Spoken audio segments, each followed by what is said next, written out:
여러분, 라면 한 그릇이 9억 원이 될 수 있다고 믿으시겠습니까? 저는 한상무, 올해 67세입니다. 평생 성실하게 살아온 평범한 아버지였습니다. 하지만 제가 여러분께 들려드릴 이야기는 평범하지 않습니다.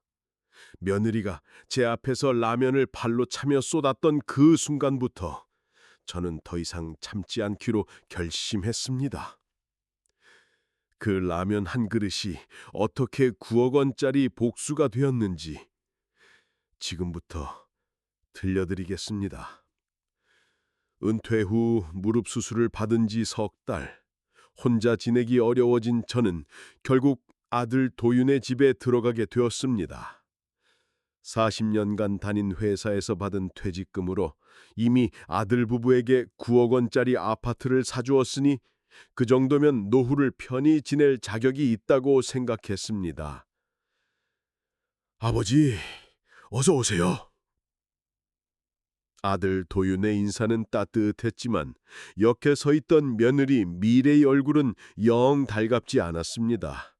억지로 지은 미소 뒤로 불편함이 훤히 보였지요. 하지만 저는 참았습니다. 새로운 가족 관계에 적응하는 시간이 필요할 거라고 생각했거든요. 첫 주는 그럭저럭 지나갔습니다. 미래는 최소한의 예의는 지켰고 저도 최대한 존재감을 줄이려 노력했습니다. 하지만 서로의 생활 패턴이 맞지 않는다는 것은 금세 드러났지요. 결정적인 사건은 된장찌개 때문에 일어났습니다. 아버님, 이렇게 짜게 드시면 건강에 안 좋아요. 미래가 제가 끓인 된장찌개를 보며 눈살을 찌푸렸습니다. 아, 미안하다. 오래 혼자 살다 보니 입맛이 짜졌나 보네. 앞으로는 제가 음식 준비할 테니까 부엌은 되도록 사용하지 말아주세요. 그때까지만 해도 저는 며느리가 저를 챙겨주려는 마음이라고 이해하려 했습니다. 하지만 그날 밤 방 정리를 하다가 쓰레기통에서 무언가를 발견했을 때 제 생각이 완전히 바뀌었습니다. 고인이 된 아내의 유품인 작은 손거울이 쓰레기통에 버려져 있었던 것입니다. 이게 뭐야? 제가 손거울을 들고 거실로 나가자 미래가 뻔뻔하게 대답했습니다. 아, 그거요? 너무 낡고 지저분해서 버렸어요. 요즘 거울은 얼마나 좋은데 그런 고물을 왜 가지고 계세요? 고물이라고? 이건 내 아내가... 돌아가신 분 물건 계속 끌고 안고 계시면 저희도 불편해요. 이제 새로 시작하시는 게 좋지 않을까요? 그 순간 저는 확실히 알았습니다. 이 며느리에게 저는 그저 불편한 존재일 뿐이라는 것을. 그 후로 미래의 태도는 점점 노골적으로 변했습니다. 아침에 일어나면 차가운 밥과 김치만 상에 올려져 있고 따뜻한 국물 하나 없었습니다. 세탁기도 사용하지 말라, 화장실도 오래 쓰지 말라, 온갖 제약이 쏟아졌지요. 아버님, 여기는 저희 집이에요. 룰을 지켜주셔야죠. 룰이라니요. 제가 9억을 들여 사준 집에서 룰을 지키라니요. 하지만 저는 여전히 참았습니다. 아들 도윤을 위해서라도 가정에 균열이 생기는 걸 원치 않았거든요. 그런데 그날이 왔습니다. 제 인생에서 가장 굴욕적이고 분노스러운 그날이 말입니다. 며칠째 몸살기가 있어서 아무것도 먹지 못하고 있었는데 저녁이 되어서야 간신히 부엌으로 나갔습니다.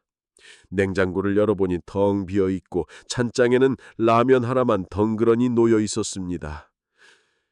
이것밖에 없네. 손이 떨리는 와중에도 간신히 라면을 끓였습니다. 뜨거운 국물 한 모금이 목구멍으로 넘어가는 순간 그동안 굶주렸던 속이 조금이나마 달래지는 것 같았지요. 바로 그때였습니다. 뭐 하는 거예요? 미래가 현관문을 열고 들어오더니 제가 라면을 먹는 모습을 보고는 얼굴이 확 일그러졌습니다. 라면 냄새 때문에 복도까지 냄새나는 거 아세요? 이웃들이 뭐라고 하겠어요? 미안하다. 몸이 아파서 간단히... 아프면 죽으로 드시던지 왜 하필 냄새나는 라면을 끓여요? 정말 민폐예요. 그리고는 믿을 수 없는 일이 일어났습니다. 미래가 제 앞으로 성큼성큼 걸어오더니 저를 노려보며 말했습니다. 정말 이기적이네요. 자기만 생각하고. 그러고는 제가 먹고 있던 밥상을 팔로 확 찼습니다. 쾅! 뜨거운 라면이 바닥에 쏟아지면서 제 다리와 팔에 튀었습니다. 화상을 입은 고통보다 더 큰 충격이 온몸을 휩쓸었습니다. 67년을 살면서 이런 모욕을 당한 적이 없었거든요. 당신, 지금 뭘 하는 거야? 제가 떨리는 목소리로 물었지만 미래는 오히려 더 큰 소리를 질렀습니다. 뭘 하긴요? 이 집 분위기 망치지 말라고요. 냄새나고 더럽게. 바로 그때 아들 도윤이 집에 들어왔습니다. 바닥에 쏟아진 라면, 화상으로 빨개진 제 팔, 그리고 흥분한 아내의 모습을 한눈에 봤을 텐데도 도윤은 말했습니다. 아버지, 괜찮으세요? 미래야, 너도 좀 진정해. 괜찮으냐고요? 좀 진정하라고요. 아들이 보고 있는 앞에서 며느리가 저를 이렇게 모욕했는데도 아들은 그저 진정하라는 말만 했습니다. 그 순간 제 마음속에서 뭔가가 완전히 부서졌습니다. 도윤아. 네, 아버지. 너는 지금 네 아내가 네 아버지에게 어떤 짓을 했는지 봤니? 도윤이 잠깐 망설이다가 말했습니다. 아버지도 미래 입장을 좀 이해해 주세요. 스트레스가 많아서. 스트레스라고요. 제가 스트레스라고요. 그 순간 저는 모든 걸 이해했습니다. 아들도 이미 며느리 편이라는 것을, 저는 이 집에서 환영받지 못하는 존재라는 것을, 9억을 들여 사준 집에서 저는 그저 방해물일 뿐이라는 것을 말입니다. 알았다. 저는 자리에서 일어나 방으로 향했습니다. 뒤에서 도윤이 아버지 하고 부르는 소리가 들렸지만 돌아보지 않았습니다. 방에 들어가서 여행 가방을 꺼내며 옷가지를 챙기기 시작했습니다. 40년 직장 생활의 추억들, 아내와의 소중한 물건들, 모든 걸 가방에 담으면서 생각했습니다. 이 라면 값은 아주 비싸게 치르게 될 거다. 그때만 해도 저는 몰랐습니다. 정말로 그 라면 한 그릇이 9억 원이 될 줄은 말이에요. 방문을 닫으며 마지막으로 돌아본 거실에는 아직도 라면 국물이 바닥에 그대로 있었고 도윤과 미래가 작은 목소리로 무언가 이야기하고 있었습니다. 아마도 저에 대한 이야기겠죠. 하지만 상관없었습니다. 이제 저는 더 이상 참지 않을 테니까요. 가방을 들고 집을 나서며 저는 처음으로 속이 시원했습니다. 67년을 살면서 처음으로 제 자존심을 지킬 결심을 했거든요. 그날 밤 호텔 객실에서 저는 고등학교 동창인 문지현에게 전화를 걸었습니다. 현아, 나 상무야. 지금 시간 있니? 너 힘이 좀 필요할 것 같아. 복수는 그렇게 시작되었습니다. 새벽 2시 강남의 한 호텔 스위트룸에서 저는 창밖을 바라보고 있었습니다. 반짝이는 도시의 불빛들이 제 마음만큼이나 복잡했죠. 여행 가방 하나만 달랑 들고 나온 67세 노인의 처지가 처량하다고 생각할 수도 있겠지만 저는 오히려 후련했습니다. 마침내 굴욕의 굴레에서 벗어났으니까요. 전화기를 들여다보며 문지연의 번호를 찾았습니다. 40년 넘게 연락을 주고받은 단 한 명의 친구. 이런 밤중에 전화를 걸어도 달려올 그 친구 말입니다. 지연아.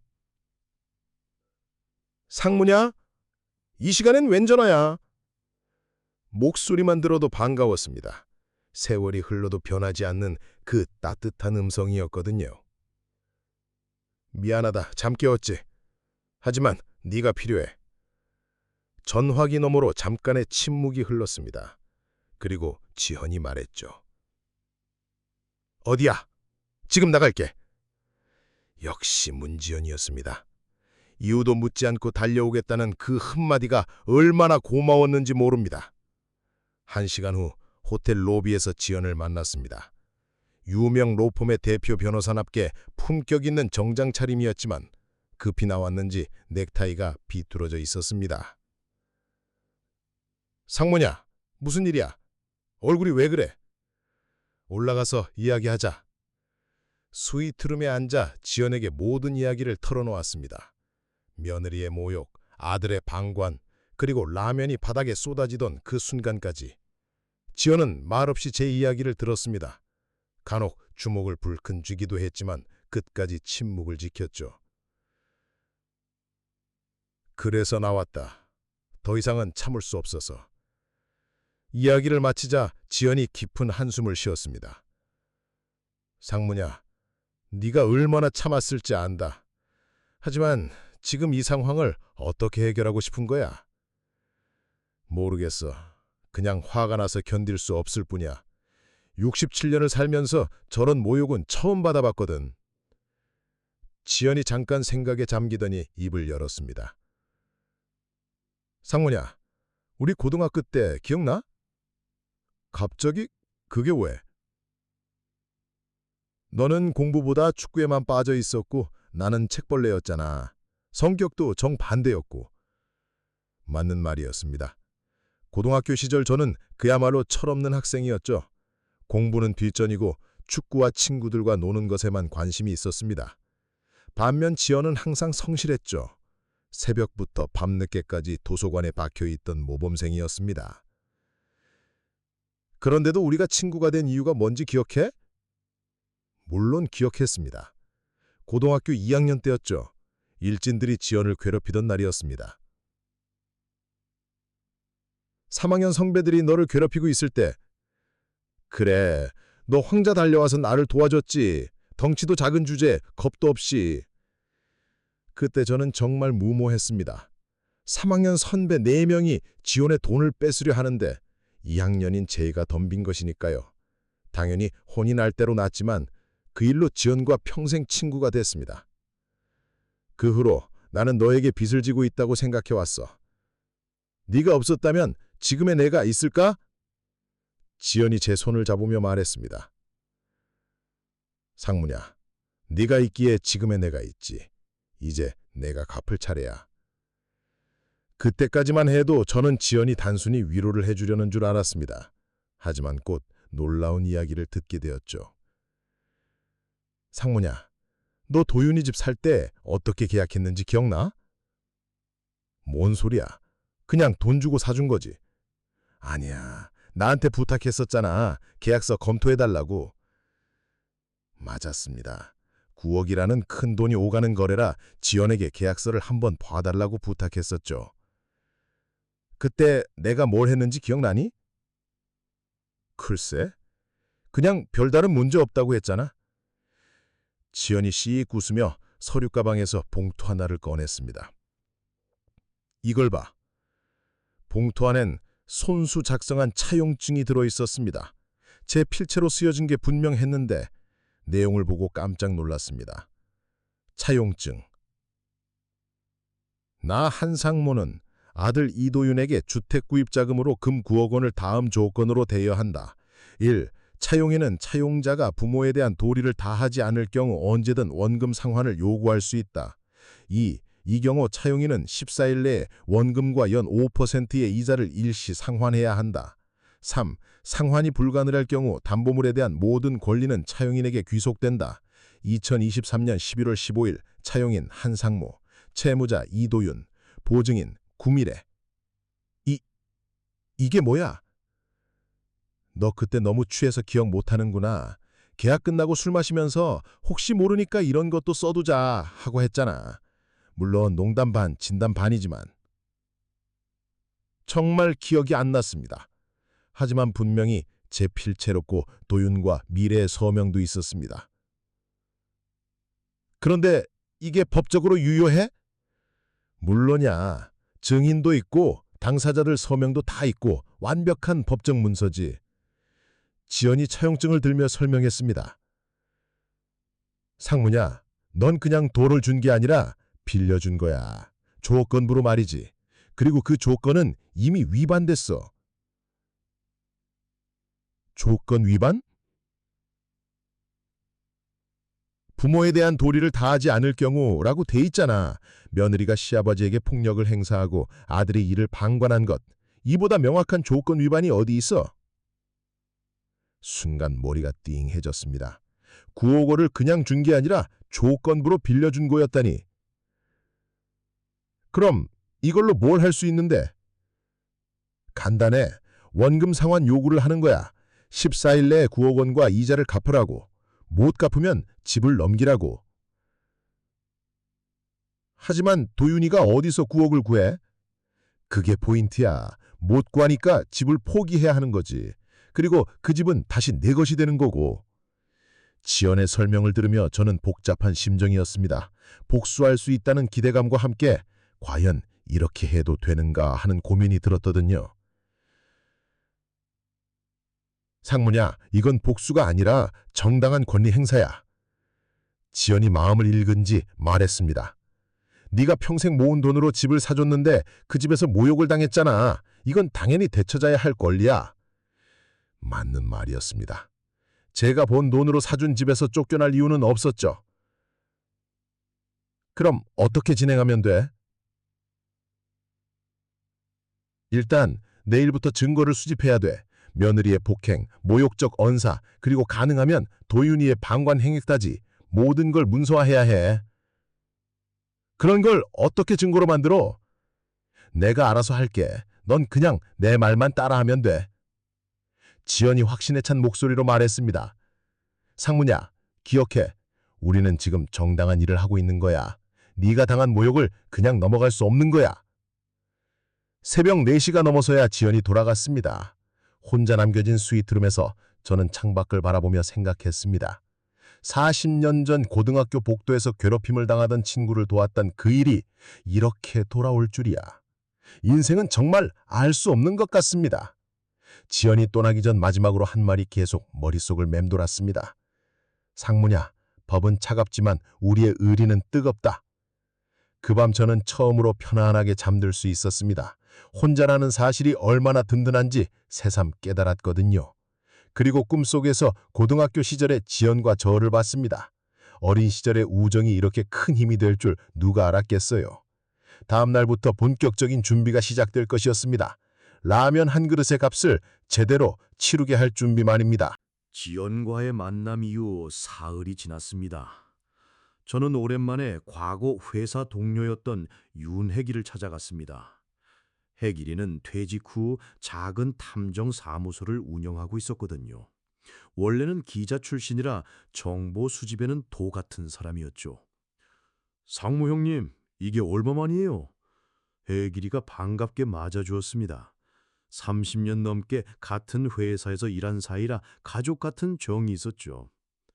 혜길아, 형이 부탁이 하나 있는데 말씀만 하세요. 형님한테 받은 게 얼마나 많은데요. 사무소 안쪽 상담실에서 저는 혜길이에게 모든 상황을 설명했습니다. 며느리의 횡포, 라면 사건 그리고 지연과의 계획까지 말이죠. 세상에 그런 일이 있었군요. 혜길이가 분노에 찬 목소리로 말했습니다. 형님, 그 며느리 신상을 좀 파봐야겠네요. 뭔가 숨기는 게 있을 것 같은데요. 그런 걸 알 수 있어? 형님, 제가 뭘 하던 사람인지 잊으셨나요? 회사에서 30년간 기획팀에서 온갖 정보 수집하던 사람이고 퇴직 후에도 10년째 탐정일 하고 있어요. 사람 뒷조사는 제 전문이죠. 혜길이는 즉시 컴퓨터를 켜고 작업에 착수했습니다. 며느리 구밀의 이름과 주민등록번호만으로도 놀라운 정보들이 쏟아져 나왔습니다. 이거 좀 심각한데요? 뭘 찾았는데? 형님, 이 며느리 과거가 상당히 복잡해요. 2019년부터 2021년까지 온라인 도박 기록이 있네요. 빚도 상당하고. 혜길이가 화면을 보여주었습니다. 신용정보원 조회 결과 구밀에는 각종 대부업체에서 총 3천만 원의 빚을 지고 있었습니다. 3천만 원이나? 그것만이 아니에요. 친정 집안도 문제가 심각해요. 아버지가 작년에 사업 부도로 파산 선고를 받았고 어머니는 지병으로 병원비가 많이 들어가고 있어요. 점점 상황이 명확해졌습니다. 며느리가 저를 내처치려 한 이유가 단순한 성격 차이가 아니었던 거죠. 더 있어요. 이게 진짜 충격적인데. 해길이가 다른 서류를 펼쳐 보였습니다. 구미래가 지난달에 은행에서 집을 담보로 대출 신청을 했어요. 2억 원을요. 뭐? 내가 사준 집을 담보로? 네, 그런데 다행히 형님이 공동명의자라서 대출이 거부됐어요. 공동명의자 동의 없이는 담보 설정이 안 되거든요. 순간 모든 퍼즐이 맞춰졌습니다. 며느리가 저를 내쫓으려 한 진짜 이유가 이거였구나. 그러니까 미래가 나를 쫓아내려 한 건 집을 담보로 돈을 빌리기 위해서였구나. 맞아요. 형님이 집에 계시는 한 담보대출은 불가능하거든요. 그래서 어떻게든 형님을 내보내려고 했던 거죠. 분노가 치밀어 올랐습니다. 제가 평생 모은 덕으로 사준 집을 담보로 돈을 빌리려 했다니. 해기라, 이런 걸 증거로 쓸 수 있을까? 물론이죠. 공문서니까 법정에서 충분히 효력이 있어요. 그때 해길이가 또 다른 제안을 했습니다. 형님, 그런데 더 확실한 증거가 있으면 좋겠는데 며느리가 형님을 모욕하는 음성이나 영상 같은 거 말이에요. 그런 건 어떻게 구해? 형님이 직접 가서 녹음을 해야죠. 물론 위험하긴 하지만 결정적 증거가 될 수 있어요. 생각만 해도 끔찍했지만 완벽한 승부를 위해선 필요한 일이었습니다. 알았다. 해보자. 다음 날 저는 용기를 내어 도윤의 집으로 향했습니다. 옷가지를 가지러 온다는 핑계로 말이죠. 가슴 주머니에는 해길이가 빌려준 초소형 녹음기가 들어있었습니다. 집 앞에 선이 떨렸습니다. 며칠 전 모욕을 당하며 나온 그 집에 다시 들어간다는 게 쉽지 않았거든요. 하지만 꼭 참고 초인종을 눌렀습니다. 누구세요? 미래의 목소리였습니다. 나다. 상무다. 옷가지 좀 가지러 왔어. 문이 열리며 미래가 나타났습니다. 놀란 기색이 역력했죠. 아버님, 갑자기 왜? 옷가지 몇 개만 가져갈게. 금방 나올 테니까. 네. 집 안으로 들어가면서 녹음기 스위치를 켰습니다. 방으로 향하는데 미래가 뒤따라 왔습니다. 아버님, 그때 일은 제가 좀 흥분해서. 됐다. 나도 이제 이해했어. 짐을 챙기는 것 척하면서 일부러 시간을 끌었습니다. 미래가 무언가 말하고 싶어 하는 것 같았거든요. 아버님, 사실은 그때 현관문이 열리며 도윤이 들어왔습니다. 퇴근 시간보다 일찍 온 것 같았네요. 아버지, 왜 여기 계세요? 옷까지 가지러 왔다. 도윤이 미래를 쳐다보더니 작은 목소리로 말했습니다. 미래야, 아버지랑 잘 이야기해봐. 이렇게 지낼 순 없잖아. 이야기해봐요. 이야기해서 뭐가 달라져요? 매일 집에서 계시면서 이것저것 간섭하시고 냄새나는 음식 해드시고 정말 힘들어요. 여보, 도윤 씨도 모르잖아요. 매일 집에서 노망난 영감탱이 상대하는 게 얼마나 스트레스인지. 바로 그 순간이었습니다. 노망난 영감탱이란 말이 선명하게 녹음이 되었죠. 그리고 솔직히 말하면 언제까지 모셔야 해요? 우리도 살아야 하는데 계속 눈치 보고 살 순 없어요. 도윤이 당황하며 말했습니다.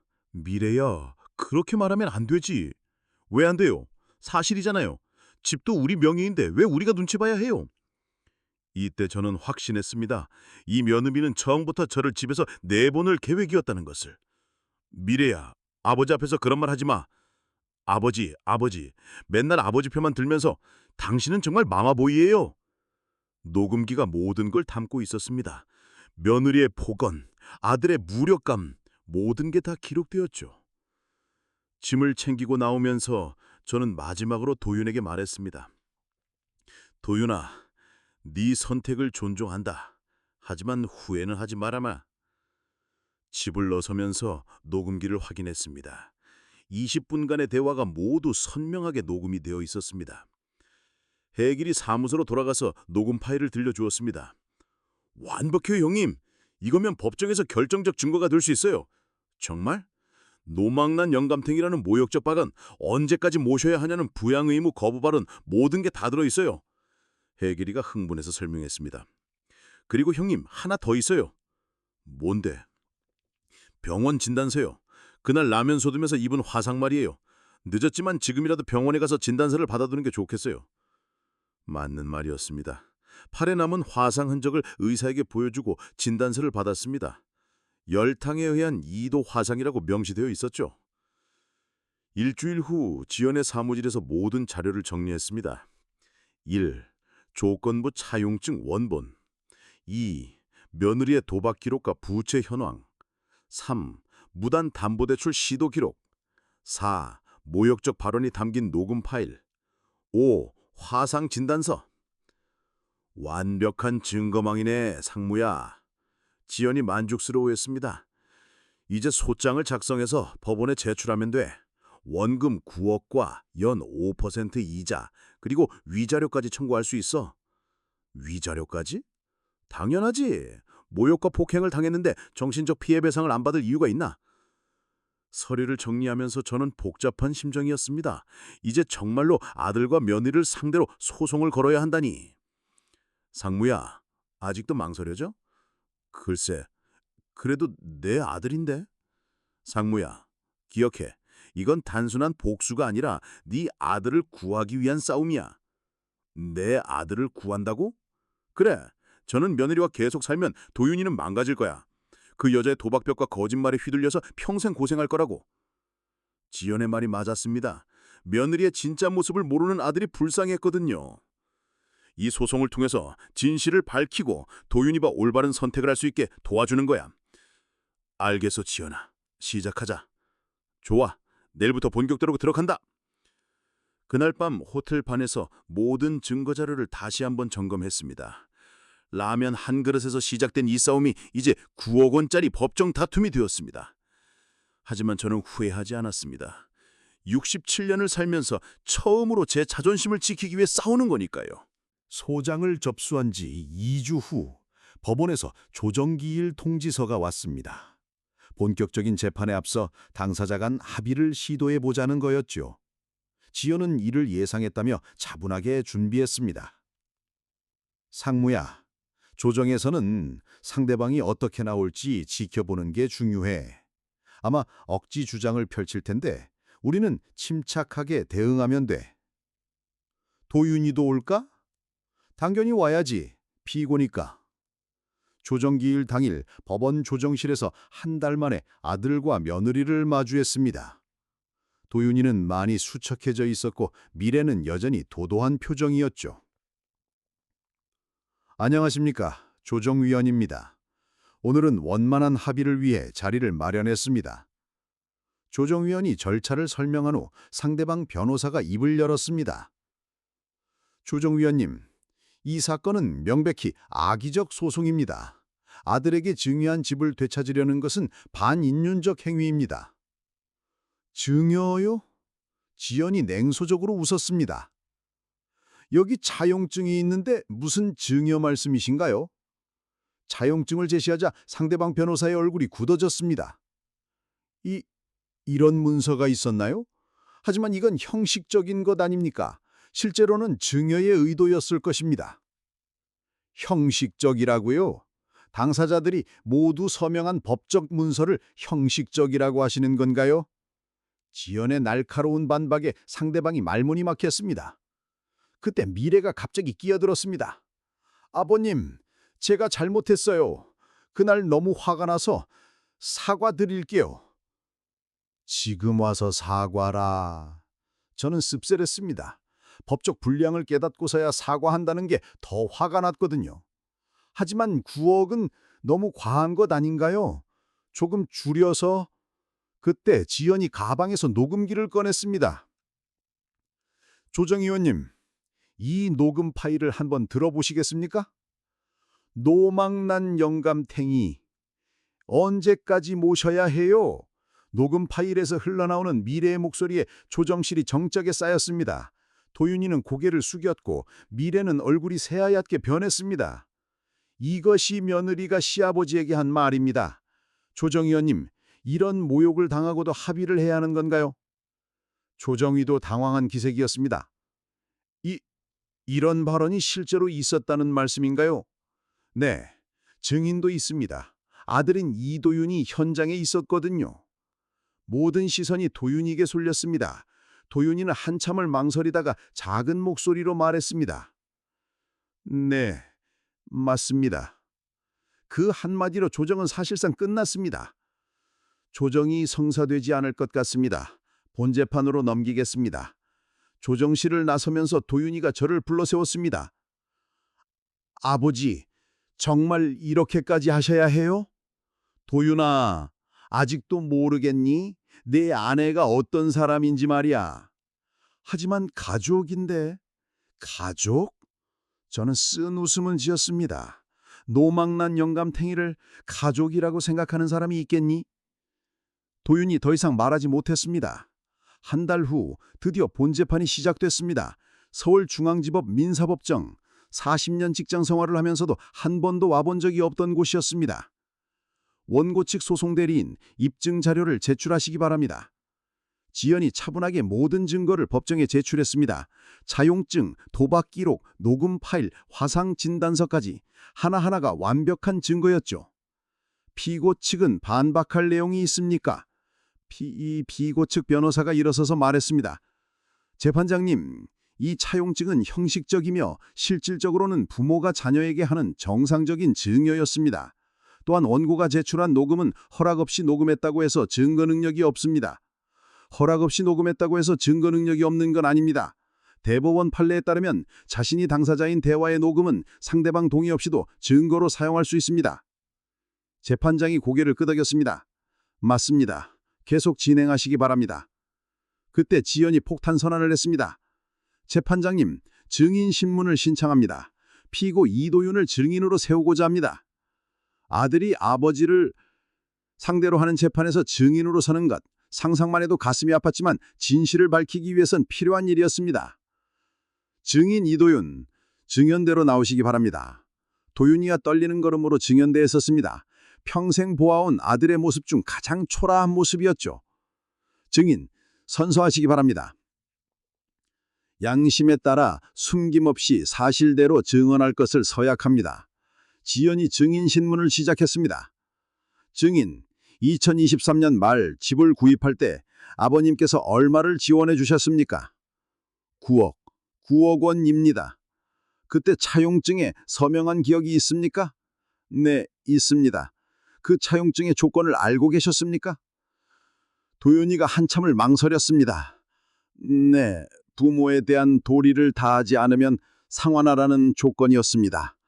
그렇다면 부인인 구미래가 아버님께 노망난 영감탱이라고 한 말을 들었습니까? 네, 들었습니다.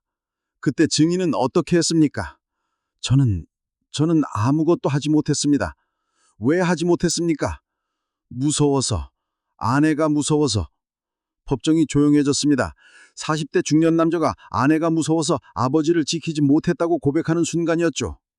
증인, 아버님이 라면을 드실 때 부인이 밥상을 발로 찬 것을 목격했습니까?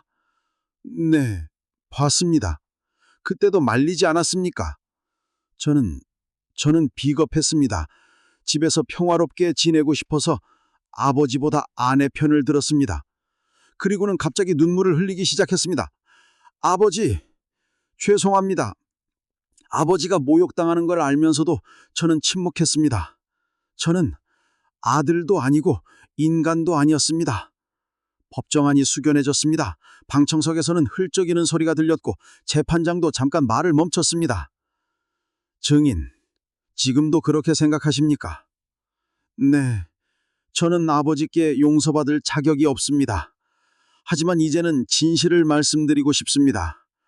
도윤이가 저를 바라보며 말했습니다. 아버지, 제가 잘못했습니다. 9억 원 갚을 테니 집도 아버지 것이 맞습니다. 상대방 변호사가 벌쩍 뛰었습니다. 이의 있습니다. 증인이 감정에 치우쳐서. 기각합니다. 재판장이 단호하게 말했습니다. 증인의 증언은 충분히 신빙성이 있습니다. 증인 신문이 끝나고 최후 변론 시간이 되었습니다. 지연이 마지막으로 정리했습니다. 재판장님, 이 사건은 단순한 금전 문제가 아닙니다. 한평생 자식을 위해 살아온 아버지의 존엄성이 짓밟힌 사건입니다. 67세의 노인이 자신이 번 돈으로 사준 집에서 노망난 영감탱이라는 모욕을 당하고 뜨거운 라면을 뒤집어 쓰는 폭력을 당했습니다. 이것이 정당한 일입니까? 법정이 조용했습니다. 차용증은 엄연한 법정 문서이고 그 조건은 명백히 위반되었습니다. 원고는 다양한 권리를 행사하는 것뿐입니다. 마침내 판결 선고일이 왔습니다. 3주 후 다시 법정에 선 저는 떨리는 마음으로 재판장을 바라보았습니다. 판결을 선고하겠습니다. 피고 구밀의 이도윤은 연대하여 원고 한상무에게 금 9억 원과 소 제기일로부터 다 갚는 날까지 연 5%의 비율에 의한 지연이자를 지급하라. 승소였습니다. 또한 피고들은 원고에게 정신적 피해에 대한 위자료 5천만 원을 지급하라. 위자료까지 인정받은 것이었습니다. 법정을 나서면서 지연이 제 어깨를 두들겼습니다.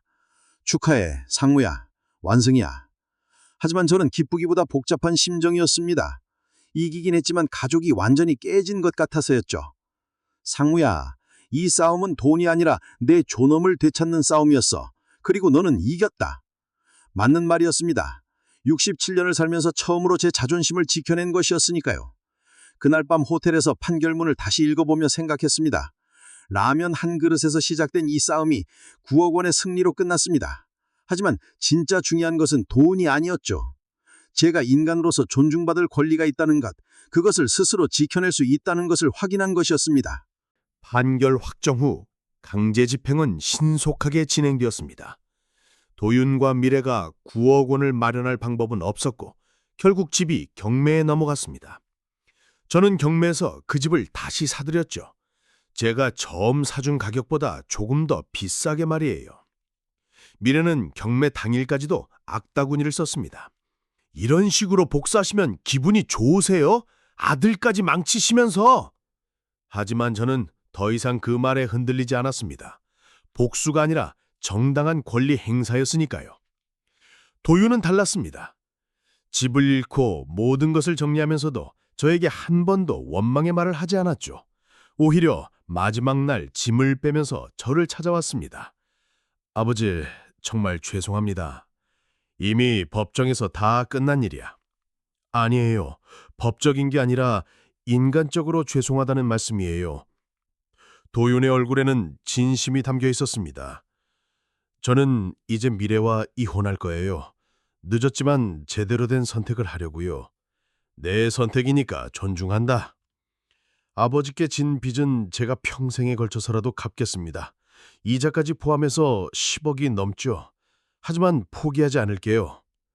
그때 저는 처음으로 도윤에게서 아들다운 모습을 봤습니다. 책임감 있는 어른의 모습을 말이에요. 천천히 해라. 건강이 더 중요하다. 도윤이 눈물을 글썽이며 말했습니다. 아버지, 저 정말 편할게요. 진짜 아들다운 아들이 되겠습니다. 그 후 도윤은 모든 걸 정리하고 작은 고시원에 이사했습니다. 미래와는 이혼 절차를 밟았고 40대 중반의 나이를 새 출발을 시작한 것이었죠. 저는 다시 제 집으로 돌아왔습니다. 1년 전 모욕을 당하며 나갔던 바로 그 집으로 말이에요. 이상하게도 그 집에서의 기억들이 새롭게 느껴졌습니다. 더 이상 굴욕의 장소가 아니라 제가 당당히 되찾은 승리의 공간이었거든요. 하지만 혼자 사는 집은 너무 컸습니다. 68세가 된 저에게 9억짜리 아파트는 과분했죠. 그래서 작은 아파트로 이사하고 나머지 돈은 따로 모아뒀습니다. 언젠가 도윤이 진짜로 변했을 때 도움을 줄 수 있도록 말이에요. 도윤은 정말 달라졌습니다. 고시원에 살면서도 새벽 5시에 일어나 택배 일을 시작했고 오후에는 편의점에서 아르바이트를 했습니다. 주말에는 건설 현장에서 일용직을 하기도 했죠. 한 달에 한 번씩 저에게 찾아와서 30만 원씩 갚았습니다. 아버지, 이번 달 분입니다. 몸은 괜찮니? 너무 무리하지 마라. 괜찮아요.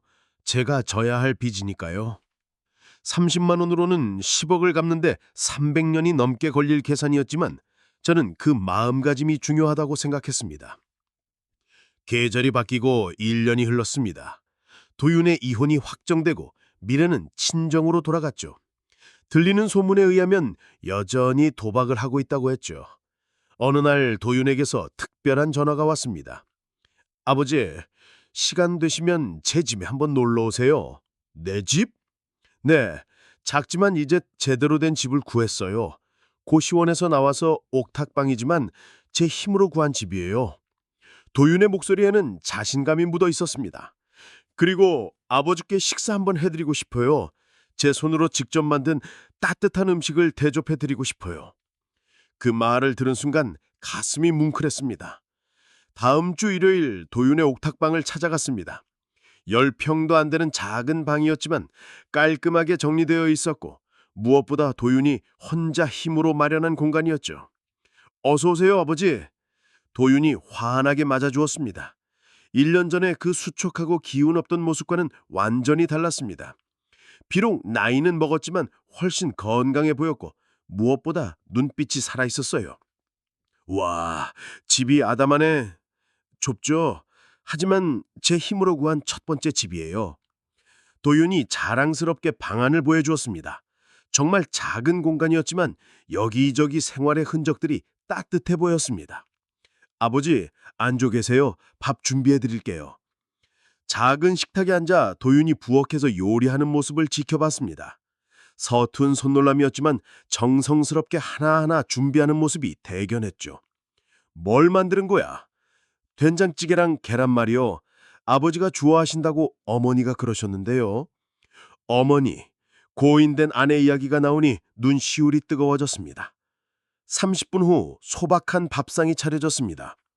된장찌개, 계란말이, 그리고 김치와 단무지. 정말 간단한 반찬들이었지만 그 어떤 사내짐이보다 소중해 보였습니다. 아버지, 맛있게 드세요. 도윤이 된장찌개를 떠서 제 앞에 놓으며 말했습니다. 고마워, 도윤아. 한 숟가락 떠먹는데 짠맛이 강했습니다. 아직 요리 실력이 부족한 게 분명했죠. 하지만 저는 맛있다고 말했습니다. 정말로 맛있었거든요. 아버지, 왜? 이번엔 제 힘으로 번 돈으로 밥을 차렸습니다. 도윤의 목소리가 떨렸습니다. 1년 전에 약속했잖아요. 제대로 된 아들이 되겠다고. 늦었지만 약속 지켰습니다. 그러더니 갑자기 눈물을 쏟기 시작했습니다. 아버지, 정말 죄송했어요. 그때 제가 바로 아버지를 지켜드렸어야 했는데 비겁하게 도망만 쳤어요. 이제 됐다, 도윤아. 아니에요. 절대 안 돼요. 저는 평생 그날을 후회하면서 살 거예요. 아버지가 라면 드시면서 모욕을 당하셨는데 아들인 제가 막지 못했어요. 도윤이 고개를 숙이며 말했습니다. 하지만 이젠 달라졌어요. 누가 아버지를 무시하면 제가 먼저 나설 거예요. 이젠 진짜 아들이니까요. 저도 모르게 눈물이 났습니다. 67년을 살면서 들어본 말 중 가장 고마운 말이었거든요. 그래, 고생했다. 아버지도 고생 많으셨어요. 저 때문에. 아니야, 덕분에 나도 배웠어. 참기만 하는 게 능사가 아니라는 걸 말이야. 함께 밥을 먹으면서 이런저런 이야기를 나눴습니다. 도윤의 일 이야기, 앞으로의 계획, 그리고 돌아가신 어머니에 대한 추억들까지. 아버지, 이 된장찌개 어때요? 맛있어요? 그래, 맛있다. 사실 여전히 짰지만 저에게는 세상에서 가장 맛있는 된장찌개였습니다. 아버지, 제가 번 돈으로 차린 첫 번째 식사예요. 비록 보잘것없지만. 도윤아, 네? 오늘 이 밥상이 내 평생 먹은 중에 가장 맛있구나. 정말 진심이었습니다. 9억짜리 집에서 먹던 사내지미보다 고급 호텔에서 먹던 코스 요리보다 훨씬 맛있었어요. 정말요? 진짜다. 내가 직접 벌어서 내 마음으로 차린 밥상이니까 말이야. 도윤이 다시 눈물을 글썽했습니다. 아버지, 사랑해려. 나도 사랑한다, 아들아. 그날 저녁 늦게까지 아버지와 아들이 진짜 대화를 나눴습니다. 40년을 함께 살았지만 이렇게 진솔한 대화는 처음이었죠. 집에 돌아오는 길에 생각했습니다. 라면 한 그릇 값으로 집 한 채를 되찾았지만 그거보다 소중한 걸 얻었다는 것을. 바로 진짜 아들을 되찾은 것이었습니다. 68세에 깨달은 인생의 교훈이 있다면 때로는 싸워야 할 때가 있다는 것입니다. 참기만 하는 것이 미덕이 아니라 자신의 존엄을 지키기 위해 당당히 맞서야 할 때도 있다는 거죠. 그리고 진정한 가족은 혈연이 아니라 서로를 존중하고 사랑하는 마음에서 시작된다는 것도 배웠습니다. 라면 한 그릇에서 시작된 이 긴 여행이 이제 끝났습니다. 비록 우여곡절이 많았지만 결국 해피엔딩으로 마무리됐죠. 여러분도 기억하세요. 나이가 들어도 상황이 어려워도 자신의 존엄만큼은 절대 포기하지 마세요. 그리고 진정한 사랑은 때로는 단호함으로 표현되기도 한다는 것을 기억해 주세요. 여러분들도 건강하시고 가족과 함께 행복한 시간 보내시길 바랍니다. 그리고 제 이야기가 도움이 되셨다면 구독과 좋아요 부탁드려요. 앞으로도 더 좋은 이야기로 찾아뵙겠습니다. 감사합니다.